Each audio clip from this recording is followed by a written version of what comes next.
আসসালামু আলাইকুম everyone, welcome to Nilu রসগোর। কেমন আছেন আপনারা? আশা করি ভালো আছেন। আমিও আল্লাহর রহমতে আপনাদের দোয়ায় ভালো আছি।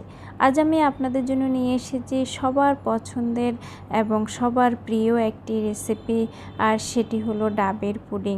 ডাব আমরা কে না খেতে পছন্দ করি, আর এই ডাব দিয়ে যদি এরকম মজাদার পুডিং তৈরি করা হয় তাহলে এর তুলনাই হয় না। তা আশা করি রেসিপিটি আপনাদের ভালো লাগবে। যদি রেসিপিটি আপনাদের ভালো লাগে তাহলে আমাকে একটা লাইক কমেন্ট শেয়ার করে দিবেন। আপনাদের সুন্দর একটি লাইক কমেন্ট আমাকে আগামী ভিডিও তৈরিতে উৎসাহ যোগায়, একটি শেয়ার আমাকে মানুষের কাছে পৌঁছে দেয়। আর আমার চ্যানেলটিকে সাবস্ক্রাইব করে অল বাটনে ক্লিক করে রাখুন, তাহলে আমার আগামী ভিডিওগুলোর নোটিফিকেশন আপনারা খুব সহজেই পেয়ে যাবেন।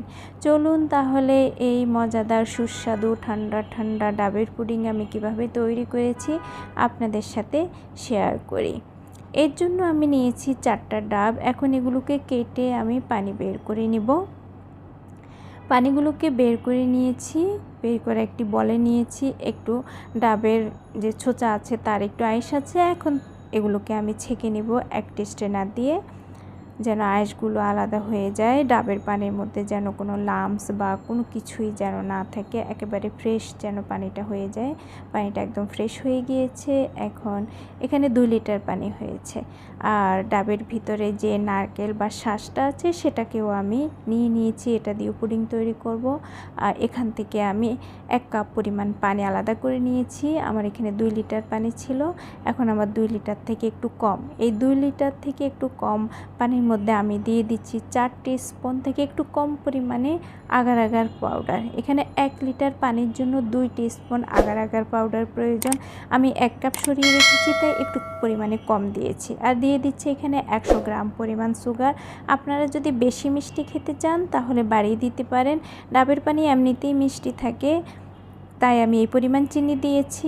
আর যদি কমাতে চান কমিয়েও দিতে পারেন, বাড়িয়ে দিতে চাইলে বাড়িয়ে দিতে পারেন। এখন চিনিগুলোকে আমি মিক্স করে এটাকে 10 মিনিট রেস্টে রেখে দিব আগার আগার পাউডারটা ভেজার জন্য। 10 মিনিট পরে এখন একটা পাতিল নিয়ে নিয়েছি, পাতিলে আমি দিয়ে দিচ্ছি ডাবের পানিগুলোকে, নিয়ে নিচ্ছি। নিয়ে এখন এগুলোকে আমি জাল করব পুডিং তৈরির জন্য। চুলায় চলে যাচ্ছি, চুলায় বসিয়ে দিয়েছি। বসিয়ে এখন এগুলোকে মিডিয়াম হাই ফ্লেম দিয়ে জাল করব। বেশিক্ষণ জাল করার প্রয়োজন নেই, 5 থেকে 7 মিনিট জাল করলেই হবে। আমি জাল করতে করতে এই পানিটা একটু গোলাটে হয়ে উঠবে, এতে ভয় পাওয়ার কিছু নেই। যখন পুরোপুরি জাল হয়ে যাবে তখন এই পানিটা একদম ফ্রেশ হয়ে যাবে। আবার একটু ফেনাও উঠবে, এতেও ভয় পাওয়ার কিছু নেই, ফেনাগুলো নিজে থেকেই চলে যাবে। বা একটু বাবল হবে, বাবল নিজে থেকেই চলে যাবে নাড়তে নাড়তে, কোনো সমস্যা নেই। আবার খুব বেশি জাল করার প্রয়োজন নেই, এতে করে আপনাদের পানিটা কমে যেতে পারে। যেহেতু আমি আগার আগার পাউডার দিয়েছি, তখন পানি কমে গেলে আপনাদের পুডিংটা শক্ত হয়ে যাবে। 5 থেকে 7 মিনিট জাল করলেই হবে। জাল হওয়ার পরে এখন এরকম একটা ডিশের মধ্যে আমি সেট করব। আপনারা যেই কোনো শেপটের ডিশের মধ্যে সেট করতে পারেন। আমি এটাকে ঢেলে নিয়েছি। আপনারা এটাকে রুম টেম্পারেচারে রেখেও সেট করতে পারেন, আবার ফ্রিজে রেখেও সেট করতে পারেন।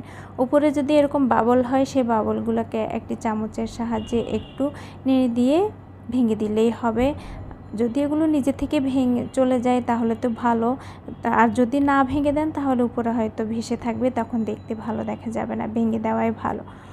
এখানে একটু বেশি পরিমাণে পানি, তাই আমি এটাকে ফ্রিজে রেখে সেট করব। আমি এটাকে আধা ঘন্টার জন্য ফ্রিজে রেখে দিচ্ছি। এরপরে যে ডাবের সর বা শাঁসটা ছিল সেটাকেও আমি এখানে ব্লেন্ড করে নিব। ঢেলে নিয়েছি ব্লেন্ডারের জারে। আমি এখানে পানিটা দিয়ে দিয়েছিলাম, আপনাদেরকে আমি এটা দেখাতে পারিনি, আমার ক্যামেরাটা অফ ছিল। আর এখানে দিয়ে দিচ্ছি 100 গ্রাম পরিমাণ সুগার। আমি 1 কাপ থেকে একটু পানি রেখে দিয়েছি, আর সুগারটাও আমি এখানে 100 গ্রামই দিয়েছি।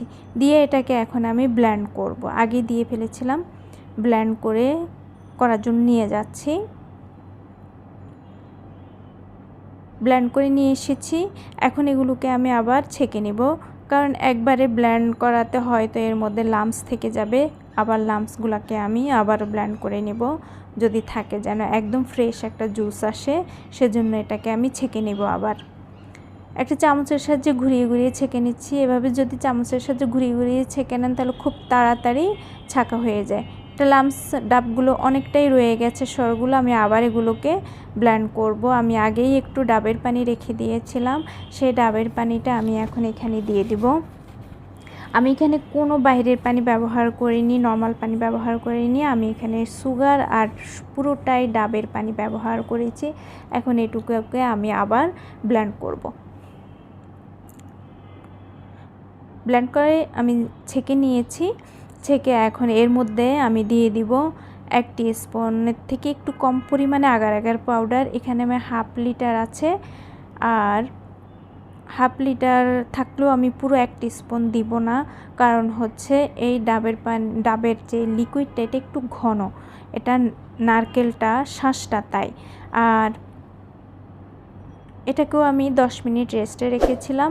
এখন কড়াইতে নিয়ে আমি এটাকে জাল করব। এটা খুব বেশি জাল করার দরকার নেই, বেশি জাল করলে কিন্তু এটা কালার নষ্ট হয়ে যাবে। শুধু আগার পাউডারটা গলে যাওয়ার সাথে সাথে এটাকে নামিয়ে ফেলতে হবে।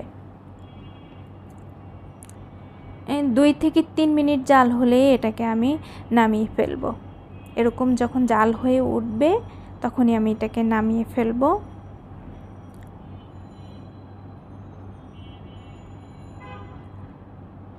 হয়ে গিয়েছে, আমি এখন এটাকে নামিয়ে ফেলেছি, চুলা অফ করে দিয়েছি। আর এটাকে আমি একটা বাটির মধ্যে ঢেলে নিয়েছি, কারণ পাতিলে করে ঢালতে আমার অসুবিধা হবে, তাই আমি বাটিতে করে ঢেলে নিয়েছি। আর একটু ভাপটা উড়িয়ে নিচ্ছি, যেন একেবারে উতলানো গরমটা যেন না থাকে। উতলানো গরম অবস্থায় যদি আপনারা এই পুডিংয়ের উপরে এটা লেয়ার করেন তাহলে নিচের লেয়ারটা গর্ত হয়ে যেতে পারে বা গলে যেতে পারে। যেন শুধু এটার উপরে লেয়ারটা সেট হয় এরকম অবস্থায় রাখতে হবে। আমি এটাকে একটা চামচের অপর প্রান্ত দিয়ে এভাবে ঢালছি।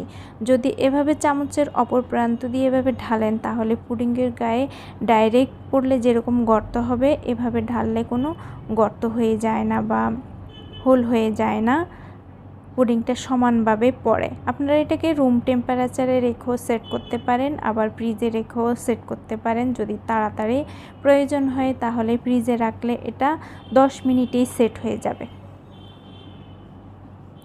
সেট হয়ে গিয়েছে, দেখুন একদম সুন্দরভাবে সেট হয়ে গিয়েছে পুডিংটা।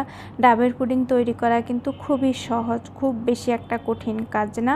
এখন আমি আপনাদেরকে এটা কেটে দেখাচ্ছি, আবার খুব বেশি সময়ও লাগে না।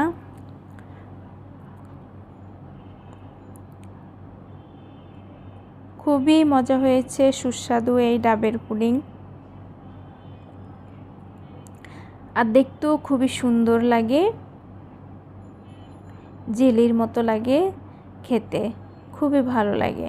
দেখুন আমার এই ডিশটা একটু তেসরি টাইপের, মানে ঢালু টাইপের, তাই সাইডের অংশটা এরকম একটু ঢালু হয়, আর মাঝের অংশগুলো ঠিক স্কোয়ারই হয়, সেটাও আপনাদেরকে আমি দেখিয়ে দিব। নরম থাকে এই পুডিংটা, তাই সাবধানে ধরতে হয় বা সাবধানে উঠাতে হয়, নাইলে নিচে দিয়ে একটু ভেঙে যেতে পারে। দেখুন খুব সুন্দরভাবে সেট হয়েছে, খুবই মজা এই পুডিং। আশা করি রেসিপিটি আপনাদের ভালো লেগেছে, আপনারা অবশ্যই বাসায় ট্রাই করবেন, খুবই সুস্বাদু। এই রেসিপি যদি আপনারা বাচ্চাদেরকে তৈরি করে দেন ওরা কিন্তু বারবার খেতে চাইবে, বড়রাও বারবারই খেতে চায়। এটি তৈরি করার পরে একটু আমরা যখন খাবো তখন মনে হবে যে আরেকটু খাই এরকম মনে হয়, এত মজাদার রেসিপি। তো আশা করি রেসিপিটি আপনাদের ভালো লেগেছে, ভালো লাগলে অবশ্যই ট্রাই করবেন, আমার জন্য দোয়া করবেন। আসসালামু আলাইকুম।